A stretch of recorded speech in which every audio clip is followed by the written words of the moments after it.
Bonjour à tous et bienvenue dans Waldorado. Nous sommes en Italie, ou presque, pour découvrir l'entreprise Cita, le premier distributeur de produits gastronomiques italiens en Belgique. Ça salive déjà, hein? Eh bien, suivez-moi.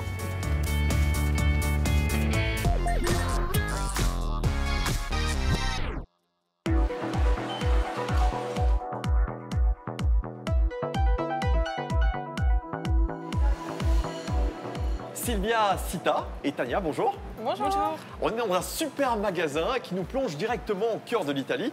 Alors, dites-moi un petit peu, le magasin Cita, c'est quoi? Mais Cita, on est l'ambassadeur de l'Italie en Belgique. Donc vous trouvez chez nous toutes sortes de produits, en passant par la ricotta qui est le produit historique par lequel l'activité a commencé, en passant par les pâtes, les charcuteries, les salaisons, les vins, les alcools. Le panel est large. J'en salive. Alors, ça s'adresse à qui, Cita? Mais tout d'abord, notre Cita Supermercat s'adresse aux particuliers. C'est un petit bout d'Italie en Belgique. Ensuite, il y a les professionnels. Un restaurateur ou un pizzaiolo peut venir faire ses courses chez nous. S'il a oublié quelque chose durant sa commande, il peut faire un dépannage. C'est une corde à l'arc en plus, un service que Cita offre. D'accord. Combien de magasins Cita sont présents en Belgique? Donc actuellement, nous avons 3 points de vente. Donc celui où nous sommes situés aujourd'hui à Marcinelle. Ensuite, le magasin historique qui est situé à Manage. Ouais. Nous avons un cash and carry à la Louvière et un super projet pour 2022.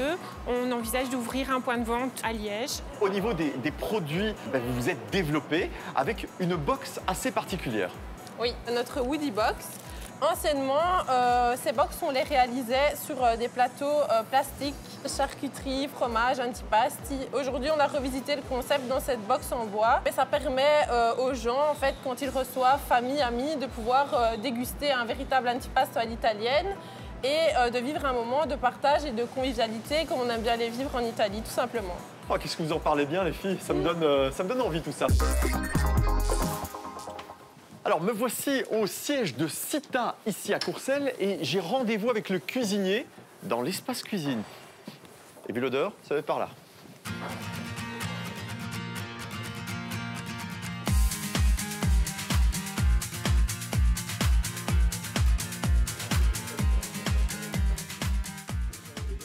Oula, le comité d'accueil, la famille Cita. Bonjour tout le monde. Bonjour. Alors, il y a un cuisinier ici, j'imagine que c'est toi, Massimo. Oui, c'est moi, oui. Alors, t'accueilles tout le monde comme ça? Oui, on essaye. On essaye de garder l'accueil à l'italienne, comme on dit. D'accord. Convivial et autour d'une bonne table. Ah ben, ça a l'air.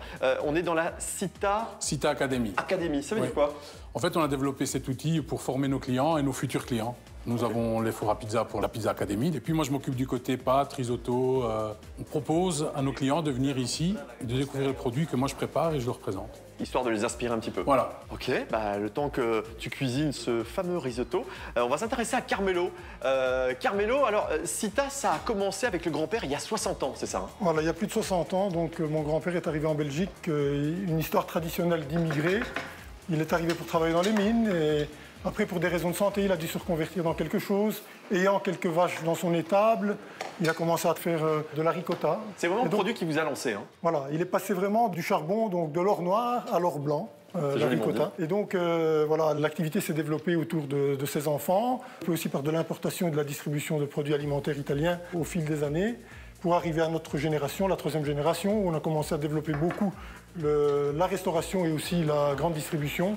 Et donc, on est entouré avec mes frères ici, et Pasquale, mon cousin, et un petit cousin, Massimo, qui s'occupe de mettre en avant toutes les richesses de la gastronomie italienne. J'adore la manière dont c'est dit, dont c'est fait. C'est fait avec beaucoup de bienveillance et beaucoup de sourire. Bon, alors, l'activité Cita, en termes de chiffres, ça représente quoi?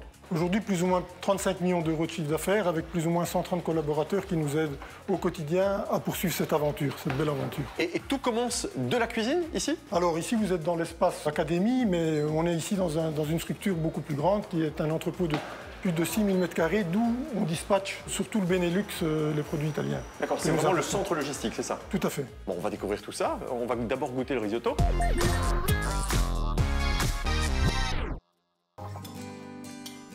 De retour dans Waldorado, alors là, le risotto est prêt? Il est prêt. Est-ce que je peux le goûter? Bien sûr. Ouais. Je vais te dresser une assiette dans les règles de l'art. Et alors, on termine l'assiette avec le fameux Gambero Rosso di Mazara. J'adore avec l'accent. Je sais. Ah oui, ça fait tout, ça change tout. J'y vais? Vas-y. Il y a un petit zeste de citron dedans. Oui, j'ai fait zeste de citron, sel, huile d'olive, parce que ça se mange quasiment cru en fait. Je vois bien. Le gamberolos. Massimo, je prends l'assiette. Et je Avec pars. plaisir. Merci beaucoup. Ça m'a fait plaisir. On va découvrir le centre logistique à présent de cette entreprise qui s'appelle Sita.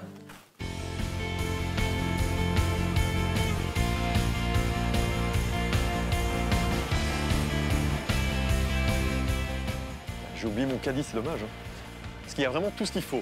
Sauce tomate, de la sauce tomate, de la sauce tomate, un petit peu de boisson aussi, du vin dans le fond, tout ce qu'il faut. C'est le paradis ici, c'est le paradis.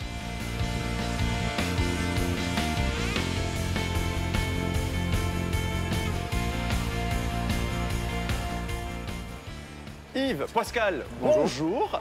On est dans le centre de distribution. Ici, c'est gigantesque, 6000 m². Il y a combien de références? Alors, il y a plus de 4000, 4500 produits. D'accord. Pour plus ou moins 1800 clients. À travers toute la Belgique. À travers toute la Belgique. Donc, nous avons plusieurs canaux de distribution. Nous faisons la grande distribution, nous faisons aussi des moyennes surfaces. Nous avons des traiteurs, nous avons des épiceries fines. Et notre business core, c'est plus l'Oreca, disons. D'accord. Vous voilà. les livrez tous les jours? Alors, on les livre tous les jours. Et donc, c'est grâce à eux, évidemment, que nous pouvons faire découvrir nos produits et la gastronomie italienne en général. Bien, justement, il y a quand même un savoir-faire que vous souhaitez transmettre aussi. Tout à fait. On essaye de se spécialiser toujours plus dans le produit italien. Parce que comme on sait, l'Italie regorge de richesses. Chaque région a sa spécificité. Et on essaye d'avoir aussi des produits qu'on appelle les produits DOP ou avec une appellation protégée. Les vins avec des cépages particuliers. Le Nero di Troia qui est un cépage introduit par les Grecs. Donc, il y a beaucoup de produits. On pourrait passer une journée complète et des semaines à vous expliquer ce qu'on a. Et on essaye toujours d'écouter le client. Et le client essaye toujours d'avoir la spécialité que l'autre n'a pas, surtout dans la restauration, pour se démarquer. Et nous sommes là aussi pour les aider, les 10 commerciaux de chez Sita, à avoir jusqu'à leur table, à proposer à leurs clients des spécialités comme le pain pouliès, enfin, une richesse incalculable. À l'infini. Ok, mais je vois, il y en a un qui a les mains dans les poches et puis l'autre, il parle avec les mains, comme ça. À l'italienne. À l'italienne.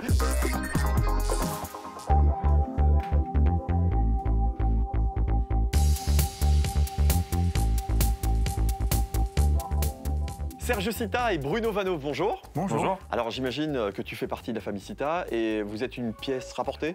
On peut dire ça. Oui. D'accord, mais une belle pièce, hein, attention. Hein. Bon alors, responsable des achats, ça consiste en quoi? Ça consiste à aller dénicher sur le marché italien les perles rares et les produits qui peuvent amener une valeur ajoutée, en tout cas sur le marché belge et Benelux en général. Et pour ça, on participe à des foires, comme la foire du Cibus à Parme, le Tuttofood à Milan, ou alors la Nougat en Allemagne, à Cologne, ou le Ciel à Paris. Donc on est vraiment assez présent au niveau national et international. Vous avez combien de fournisseurs?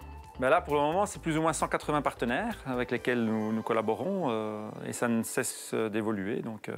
Alors comment ça se passe? C'est eux qui viennent à vous ou alors c'est vous qui allez les chercher? Les deux, on va dire qu'on a quand même pas mal de fournisseurs qui viennent à nous ici sur le territoire belge nous rencontrer, essayer de nous présenter leur gamme. Et alors nous-mêmes, on essaye aussi d'avoir cet échange permanent sur le territoire ou aller dénicher la petite perle rare dans les régions. Est-ce que vous arrivez encore à être surpris par les produits? Tout le temps, on a toujours de belles surprises chaque année sur des évolutions de produits ou sur des produits qui sont un peu innovateurs. C'est la même chose pour le vin, j'imagine, Bruno? C'est tout à fait un copier-coller pour le vin, effectivement. Personnellement, je préfère m'orienter plus vers le terrain que les salons, mais les salons nous aident bien évidemment à repérer certains produits et par la suite descendre en Italie, aller sur le terrain, rencontrer les vignerons. Le vin, c'est l'émotion, donc on a besoin de palper les choses. Très important. Donc si j'ai bien compris, vous êtes les deux seuls de l'entreprise à voyager non-stop, c'est ça? Oui et non. Plus ou moins. On part toujours en comité, donc on est souvent bien entouré de nos collaborateurs quand on y va. J'ai bien compris. Et justement, les collaborateurs, est-ce que vous en cherchez en permanence?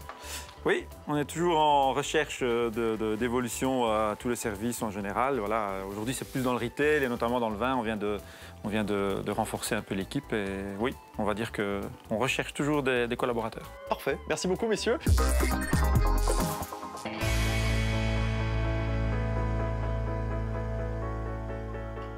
Alors Alors pour terminer cette émission, on se retrouve devant un petit café au bar. On est vraiment en Italie. Bruno, alors tu es le CEO de cette entreprise familiale. Dis-moi un petit peu comment elle a évolué au fur et à mesure des années. Et on va faire un petit focus sur les 10 dernières années. Eh bien, en 2012, on avait un projet de développement de points de vente qui s'est avéré être un échec et on a carrément frôlé la faillite. Et donc, sur base de ça, on s'est reconcentré sur notre activité de distribution qui est l'activité principale, en fait. Hein. D'accord. Augmentation du chiffre d'affaires à ce moment-là. Oui. Tu es nommé CEO. Oui, en 2016. Alors comment c'est possible de devenir CEO dans une entreprise familiale voilà, eh bien, tout le monde se tire un peu dans les pattes ou pas? Pas tout à fait. En fait, c'était le cas avant. Et puis moi, CEO, je ne me suis pas trouvé à la bonne place. Et donc, je me suis dit, il y a moyen de manager une entreprise autrement. Comment? Et donc, j'ai recherché plusieurs pistes et je suis tombé sur le management participatif et l'entreprise libérée ou responsabilisante. Et j'ai réussi à convaincre mes frères et mon cousin pour partir dans ce type de management. D'accord. Donc, à tes côtés, il y a Tom Licata qui fait partie du comité de pilotage. Alors, le comité de pilotage, c'est quoi? Alors, à la tête du comité de pilotage, il y a bien entendu les 4 actionnaires et il y a 3 autres responsables de service dont je fais partie. Et donc, ça permet justement de prendre des décisions qui concernent vraiment tout le monde. Donc, en fait, vous donnez votre avis. C'est ça. À la direction, c'est ça? C'est ça. Alors, est-ce que entendre l'avis d'autres personnes, c'est facile, Bruno, ou pas? En fait, la difficulté, c'est de travailler sur soi. Parce qu'avant, on était à la tête de l'entreprise à imposer les décisions. Aujourd'hui, on est au service de l'entreprise. Notre expérience, on l'amène et on écoute. On écoute beaucoup plus. On développe, on doit changer de posture. Et donc, on est en train de développer le savoir-être, le nôtre, celui du comité, celui de nos employés. On a vraiment une démarche et on se fait accompagner par des coachs parce que c'est fondamental d'avoir un miroir de temps en temps pour s'observer. D'accord, ok. Ouais, le reflet doit être très beau dans le miroir, si je peux me permettre. Merci. Sympa. Bon alors, le futur, ça va se passer comment pour l'entreprise? C'est continuer notre développement autour des produits alimentaires italiens, autour de notre clientèle. Donc on va donner des services dans le marketing, on va donner des services de digitalisation à nos clients dans l'informatique et on va donner aussi toujours plus de cours proposer à nos clients de s'améliorer dans la conception de la pizza, parce qu'aujourd'hui il y a la pizza, il y a la pinza romana, il y a une multitude de choses à savoir, à connaître, et les concepteurs de farine nous amènent des grands spécialistes de la matière pour pouvoir toujours apprendre plus. Et j'ai des pizzaiolos qui sont clients chez nous depuis 25 ans qui m'ont dit « Waouh, j'ai encore appris quelque chose ». Et donc il y a toujours des choses à améliorer, à apprendre pour pouvoir donner en Belgique les meilleurs produits d'Italie. Ah ouais, franchement, c'est un beau résumé. On sent les passionnés, c'est ça que j'aime. Merci beaucoup en tout cas pour cette belle rencontre. Avec plaisir. On va se retrouver prochainement dans Waldorado pour la découverte de nouvelles pépites wallonnes. À bientôt.